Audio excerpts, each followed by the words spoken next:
भूतिया कमरा। यह कहानी है एक होटल का भूतिया कमरा। होटल का भूतिया कमरा के बारे में। इस कहानी में रमेश नाम का लड़का है जो कि सरकारी नौकरी करना चाहता है, पर उसके घर की स्थिति ठीक नहीं होने के कारण उसे पैसे कमाने के लिए काम की भी तलाश थी। इस कारण वो एक ऐसी नौकरी ढूंढता है जहां उसे रात में काम करना पड़े और दिन में उसकी पढ़ाई भी हो जाए। कुछ समय बाद रमेश को एक होटल में सफाई करने का काम मिल गया। चूंकि काम रात को करना था तो रमेश वहां रात में काम करने लगा और दिन में वो अपनी पढ़ाई भी कर लेता। सब कुछ अच्छे से चल रहा था, पर एक रात रमेश अपना काम खत्म करके आराम से बैठा था। तभी वहां पे उसका एक सीनियर आया और उससे बोला, तुम यहाँ आराम से क्यों बैठे हो? इस पर रमेश ने जवाब दिया, सर मैं अपने कमरों की सफाई कर चुका हूँ इसलिए बैठा हूँ। फिर उसके सीनियर ने कहा, नहीं आज तुम्हें होटल के सबसे ऊपर की मंजिल पे चौथे कमरा है उनकी भी सफाई करनी, जाओ वहां। इतना बोल के उसका सीनियर वहां से चला गया। फिर रमेश ने होटल के सबसे ऊपर की मंजिल के तीसरे कमरों की सफाई कर दी और अंत में जो चौथे नंबर का कमरा था वहां गया। वो बहुत ही आलीशान कमरा था। इतना खूबसूरत कमरा रमेश देख के उसे देखता ही रह गया। अभी तक किसी ने भी रमेश को इस कमरे की खूबसूरती के बारे में नहीं बताया था। रमेश ने थोड़ा ध्यान दिया तो उसने पाया कि ये कमरा तो पहले से ही साफ है, मगर फिर भी उसे वहां सफाई तो करनी ही थी।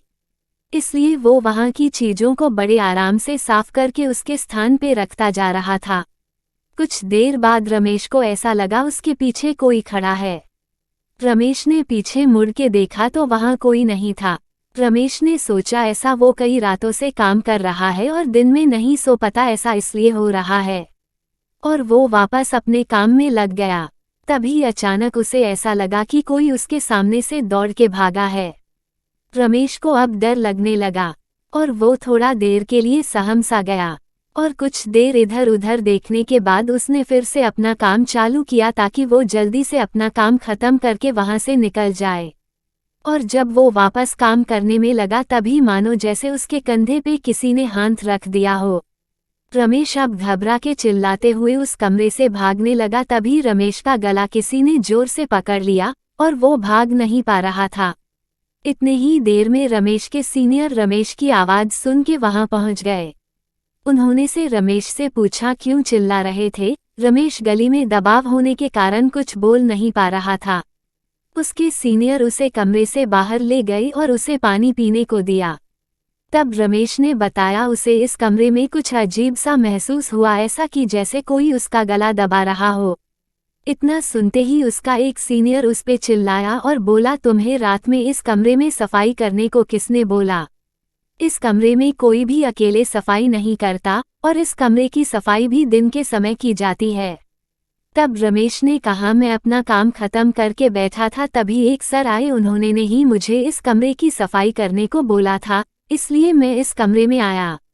इतना सुनते ही जितने भी लोग उस होटल में काम करते थे सभी को रमेश के सामने लाया गया ताकि रमेश उसे पहचान सके कि किसने उसे ऊपर वाले कमरे में काम करने भेजा। फिर वहां जितने भी लोग थे रमेश ने सबको देखा पर उनमें से कोई नहीं था। तब उन लोगों ने वहां जितने स्टाफ काम करते थे उन सारे स्टाफ की इमेज रमेश को दिखाई। तब रमेश ने उनमें से एक को देख के बोला कि इन्होंने ही मुझे वहां सफाई करने भेजा था। इतना सुनते ही सारे लोग डर गए, क्योंकि रमेश ने जिसकी इमेज दिखाई उस स्टाफ की मौत 1 महीने पहले ही उसकी कमरे में सफाई से दौरान हुई थी। फिर रमेश के सीनियर ने उस कमरे के बारे में रमेश को बताया कि वह कमरा इस होटल का भूतिया कमरा है। करीब 1 साल पहले वहां पे पति पत्नी रुके थे और रात में पति ने ही अपनी पत्नी की हत्या कर दी। उसके बाद से ही उस कमरे में जो भी काम करने जाता है उसे कुछ अजीब सा डरवाना महसूस होता है। ऐसे कई बार होने के बाद उस कमरे में रात के समय कोई नहीं जाता। और पिछले महीने जिस स्टाफ की मृत्यु उस होटल का भूतिया कमरा में हुई, वो भी वहां रात के समय पता नहीं क्यों बिना किसी को बताए अकेले ही काम करने चला गया था। ये सब सुन के रमेश फिर दोबारा कभी भी उस कमरे में अकेले काम करने नहीं गया। होटल का भूतिया कमरा कहानी कैसी लगी हमें कमेंट करके जरूर बताइए, क्योंकि आपके कमेंट्स ही हमें और बेहतर लिखने के लिए प्रेरित करते हैं। अमीना कहानी वर्ल्ड को सब्सक्राइब करना न भूलें। धन्यवाद, शुक्रिया।